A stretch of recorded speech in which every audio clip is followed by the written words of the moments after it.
Melakukan pertahanan diri atas daerah kekuasaan, rupanya tak selamanya hanya dilakukan para hewan predator atau para pemangsa.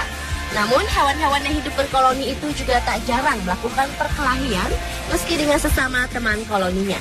Hal itu dilakukan untuk menunjukkan kekuatannya sebagai penguasa wilayah, memperebutkan betinanya maupun untuk memperebutkan makanannya.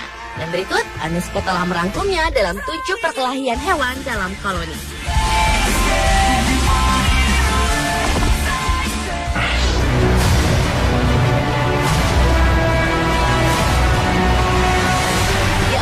Pertarungan anjing laut dalam koloni.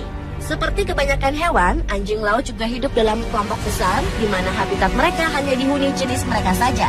Kendati demikian, kebersamaan mereka di dalam koloninya juga kerap diwarnai dengan pertarungan antar sesama anjing laut jantan, terutama dalam hal perebutan wilayah kekuasaan.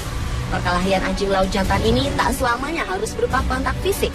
Namun mereka juga kerap hanya mengeluarkan suara mengaum paling keras dan memasang wajah geram agar pesaingnya takut. Bahkan tak jarang perkelahian antara mereka mengakibatkan pertumpahan darah dan menimbulkan korban lainnya. Salah satunya adalah anak-anak anjing laut yang terpisah dengan induknya akibat terinjak-injak oleh anjing laut jantan yang bertarung sengit tersebut. Selanjutnya adalah pertarungan sengit kuda Nil. Sebagai hewan herbivora terbesar ketiga setelah gajah dan badak, kuda Nil termasuk hewan yang senang berkelahi. Bukan hanya untuk memperebutkan siapa yang menjadi penguasa wilayah, namun juga saat memperebutkan kuda Nil betina pada musim kawin tiba. Kuda Nil ini akan mati-matian mempertahankan pertarungan hingga tak makan dan minum. Dan siapa yang mampu memenangkan persaingan, maka ialah yang dapat merasakan kenikmatan dan mendapatkan kekuasaan. Kuda Nil juga bisa berkelahi sampai 3 hari hingga akhirnya pertarungan usai dan pemenang ditentukan. Biasanya kuda Nil yang kalah akan menyisih ke pinggir bagian sungai yang dangkal dengan keadaan badan penuh luka. Kebiasaan hewan ini setelah beberapa hari melalui kekalahannya, sang kuda Nil itu tidak makan dan hanya terdiam di pinggir sungai hingga akhirnya mati, lalu bangkainya menjadi santapan hyena. Berikutnya adalah pertarungan koloni simpanse menyerang seekor simpanse lainnya. Aksi keroyokan rupanya tak hanya menjadi kebiasaan manusia. Terbukti dalam kelompok primata seperti simpanse ini, mereka mengeroyok seekor simpanse dari kalangan yang bukan berasal dari wilayahnya. Sehingga seekor simpanse yang tersesat ke hutan yang bukan teritorinya harus bersiap mendapat perlakuan tak menyenangkan dari simpanse-simpanse pemilik wilayah. Perlakuan menyeramkan itu akan diterima simpanse pendatang meski tidak melakukan kesalahan. Setelah melakukan perlawanan pada aksi pengeroyokan tersebut, simpanse malang itu pun sempat melarikan diri ke atas pohon. Namun sayang, tenaganya tak sebanding menghadapi kawanan simpanse liar yang mengamuk itu. Dan simpanse naas itu pun akhirnya ditemukan tewas setelah beberapa hari kemudian.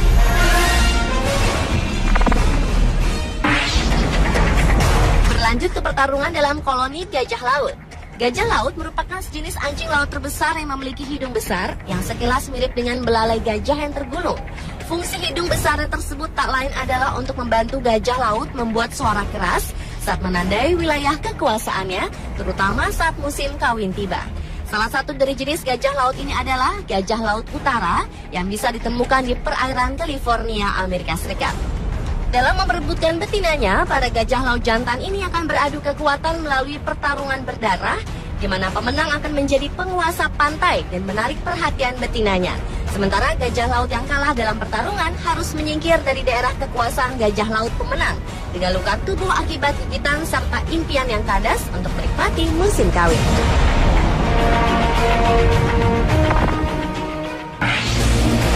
Pertarungan hewan dalam koloni berikutnya adalah pertarungan antar singa. Kelompok singa tinggal di satu wilayah teritorial yang telah ditentukan siapa pemimpinnya sebelumnya. Namun demikian, tak selamanya singa jantan tinggal bersama dengan yang kelompok lainnya. Singa jantan akan membentuk kelompok yang lebih kecil dan mengembara ke seluruh wilayah teritorialnya.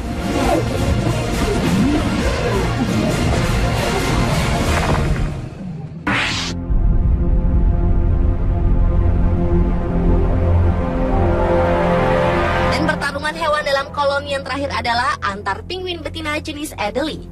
Selama musim kawin penguin di Antartika, penguin-penguin Adelie ini akan berjuang mempertahankan wilayah mereka di Tongarsin Island. Setelah mereka bertelur, para penguin tersebut akan melakukan pertahanan diri terhadap siapapun yang dianggap mengancam keluarganya. Uniknya para penguin betinalah yang justru sangat agresif dalam mempertahankan harta bendanya. Ia tak segan untuk menamparkan sayapnya dan mendorong pesaingnya untuk menjauhi sarangnya, bahkan meski tubuh mereka dikotori tanah.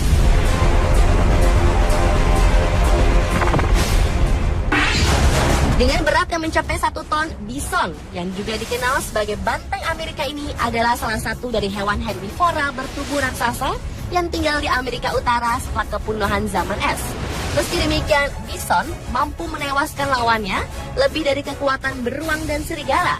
Mereka biasanya tidak akan menyerang kecuali jika ada yang memasuki wilayah pribadi atau daerah kekuasaan.